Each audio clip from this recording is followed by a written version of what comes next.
So, what is the probability of a simple cell evolving by undirected natural processes? The probability of a single protein being formed by undirected natural processes is only 1 in 10 to the 164th power. That's 10 with 164 zeros following it. That's pretty big. The probability of life, a simple cell evolving by undirected natural processes, is 1 in 10 to the 340 millionth power. That is unimaginable. Here's an illustration to help demonstrate just what this means.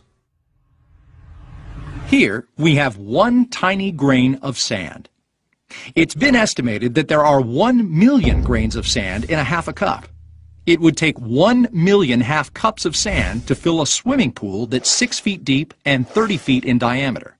Now, if we took 1 billion of these pools of sand, we could fill Lake Tahoe in Nevada, which is about 22 miles long and 12 miles wide. Think you could find that original grain of sand we started with? We're not done yet. It would take about 1 billion Lake Tahoes to fill the volume of the Earth with sand. The probability of grabbing that original grain of sand out of the Earth filled with sand is 1 in 10 to the 30th power.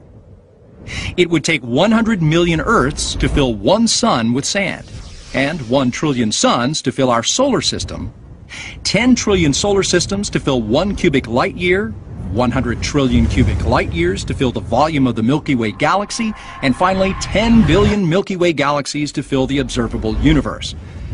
Whew. That is a lot of sand.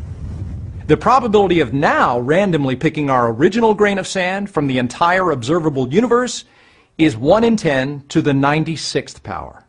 Still a far cry from our protein being formed at 1 in 10 to the 164th power, and even less chance of life evolving from undirected natural processes at the probability of 1 in 10 to the 340 millionth power.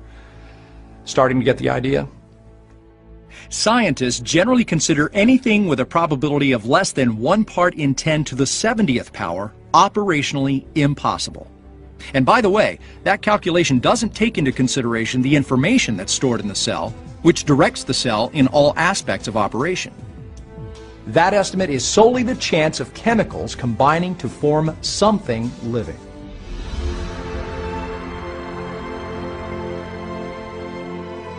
So, the chance of life evolving and retaining the information needed to replicate itself is astronomically smaller than anything we know.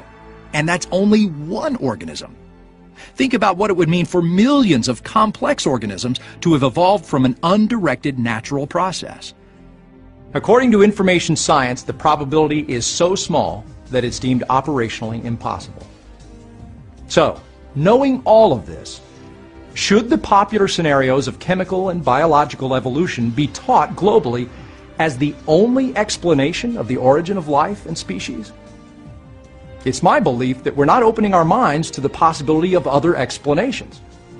Now, one of the most basic concepts you should have learned is that if observations and data contradict the theory you're testing, then the theory should be modified or abandoned. Unfortunately, this doesn't seem to be happening to the present, most popular model of origins. Instead, many scientists are trying to take information and make it fit the evolutionary models. But is that good science?